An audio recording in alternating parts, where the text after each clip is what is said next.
Thanks for the generous introduction. I know a lot of you are wondering how a sociologist gets to be a member of the Department of Anesthesiology and Critical Care. It turns out I have a remarkable ability to transform or to turn rooms of 18 to 22-year-olds. The sound of my voice puts them to sleep. And so far as we know, there aren't the complications of other forms of anesthesia. I have nothing to disclaim other than I'm not going to talk about engagement. I thought I was when I was asked to speak. I'm actually going to talk more about what I think is a sloppiness and a looseness in speaking about systems. Speaking about learning health systems is a kind of horse I've been riding since the IOM report. I'm just going to shift some of the words I usually use when we talk about mistakes to now talking about learning. I have, by way of introduction, spent the last 5 years, or between 2011 and 2015, on an ARC-funded, as the ethnographer on an ARC-funded attempt to reduce surgical complications in 37 states, 2 countries, and 200 and some hospitals. That would seem to me to be a large effort at both quality improvement and learning, and it did not, well, it didn't, how shall I say, revitalize my faith in either systems or learning. Let's start with the National Academy of Medicine's definition. A learning health system is one in which science, informatics, incentives, and culture are aligned with continuous improvement and innovation, with best practices seamlessly embedded in the delivery process and new knowledge captured as an integral byproduct of the delivery experience. I think another way of saying that is that learning health systems are mythical beasts that apply best practices when they're known, their best guesses when they are not, and their best efforts to resolve uncertainty through sound clinical science. Problem being that we're not really sure what the rules for sound clinical science are, as we learned from the support study. A learning health system needs to keep inventing new sciences and bringing on new experts just to keep learning. I've often wondered, why do we need implementation science? I mean, exactly what is implementation science, and why isn't it actually implementation practice? Why do we need translational science? Don't people read the journals? And I mean, why do they need somebody to translate the journals? What in general is the place of organizational science, and who created it, and what makes you an expert in it?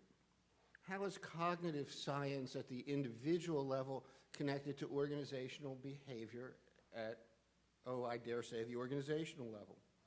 What kinds of experts does a learning health system need? What other sciences will we need to create? And why is it that we confuse data with information and transmission with communication? This is the wrong, I actually fixed that typo last night. So God knows what else is up here. But it does seem to me that whenever I hear somebody say to me in a learning health system, we just have too much data and we don't know where to even start to make sense of it, it seems to me that somebody hasn't asked the first question, which is what kind of information do we need to make sound decisions, not what kind of, and then we'll get the data from that. We rather gather the data and then say, well, what kind of questions can we ask, or what kinds of information do we have here? That's backwards. Of course, the lessons that experience teaches are open to interpretation. But when I thought I had longer than 15 minutes, I was going to play a clip here from Leonard Cohen singing the Sisters of Mercy with a keyed to McCabe and Mrs. Miller, where it isolates the story of, for those of you that haven't seen the movie, of the cowboy played by Keith Carradine and the punk that shoots them as he's walking across a bridge, where each have learned two very different systems. Each have been in the same system. Each have learned two very different lessons about behavior in that system. So there's a difference between, and I find this twice a year at least, every time I grade papers, there is a very large gap between what I think I have taught to my students and what they tell me they have learned. And there's no reason not to expect that in a learning health system as well. So can we provide the best technical care? And then is the best technical care, and this is the quote from the Sisters of Mercy, does the best technical care bind you with love that's graceful and green at the stem? How do you teach a system to be human? If to err is human, then it follows that a system that is error-free, and I use that term to evoke the recent election, is no longer human. I think there's something quixotic and contradictory, and perhaps nobly so, in trying to create a patient-centered delivery system that reduces preventable adverse events, provides for shared decision-making, and does that through impersonal, objective processes that treats each patient the same. And it also follows for me that some preventable adverse events are actually the result of honoring patient preferences. So do we agree on what lessons a learning health system needs to learn in order to teach people in it to learn? We base decisions on the best available evidence, but it seems to me that it's important to recognize that the best available evidence is not the same thing as adequate evidence. Sometimes the problem is the absence of a randomized clinical trial. Here we can look at the problems with hormone replacement therapy, but sometimes the problem is an excessive appropriation of a poorly conducted randomized clinical trial. And I did a paper on the preoperative beta blockades, a top 2 in 2002 recommendation from ARC as a patient safety measure based on a single clinical trial that in my mind, A, should never have been approved by its IRB. It didn't use an intent to treat design, exposed patients to excessive risk because it randomized patients already on propranolol to the control arm where they didn't get the propranolol, then should never have been accepted by the New England Journal of Medicine because it didn't follow its statistical guidelines, then was adopted by at the last minute by a guidelines task force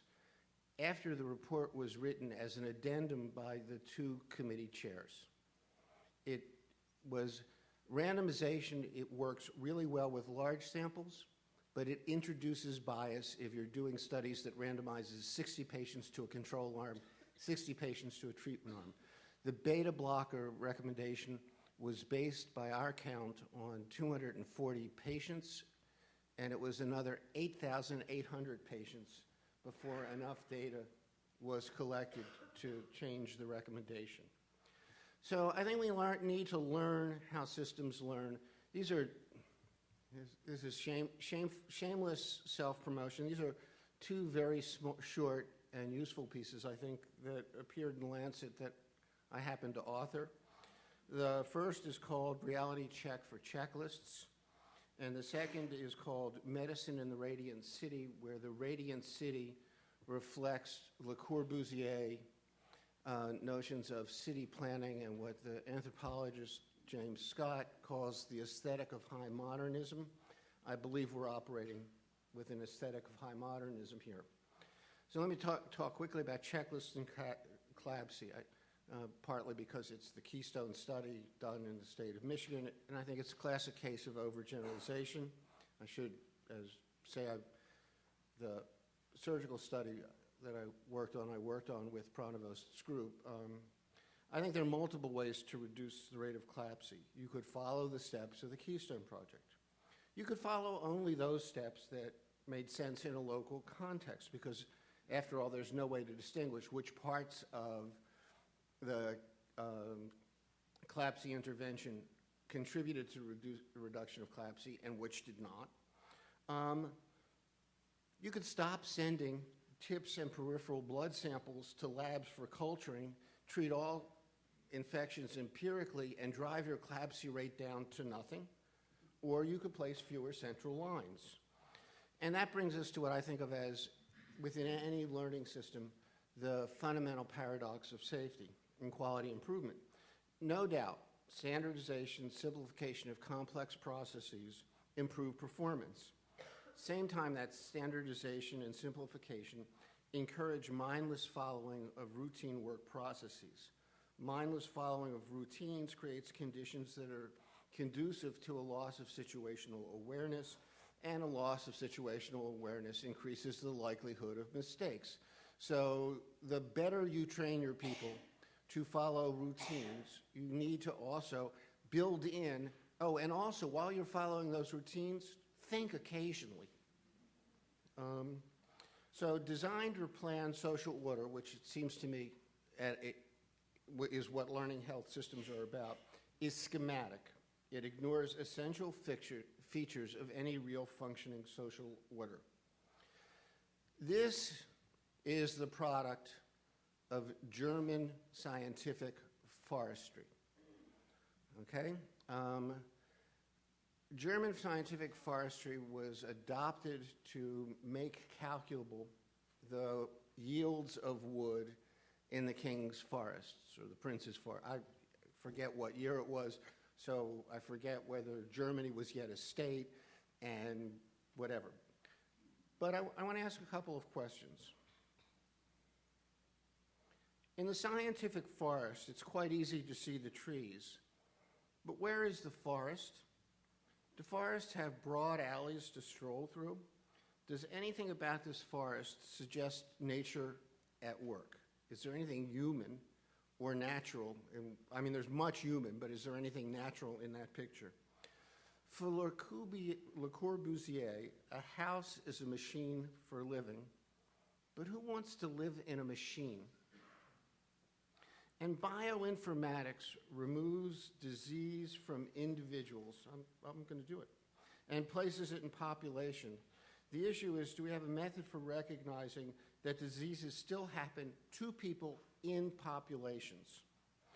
Will the order of a learning health system recreate all the problems of the German scientific forest by refusing, in its focus on systems, to acknowledge local contexts, particular concerns of communities, and the fact that we speak broad? How many learning health systems are there at the University of Michigan? Is there one? Is it part of a national learning health system? Or does urology have a different learning health system than pathology, which is different than pediatrics? Do they talk to each other? What do we mean when we talk about a learning system? Systems don't learn squat. People learn. And what we ought to talk about is how to teach people to function in systems rather than pretending that it's the system doing the learning rather than the people that are doing the learning. Thank you.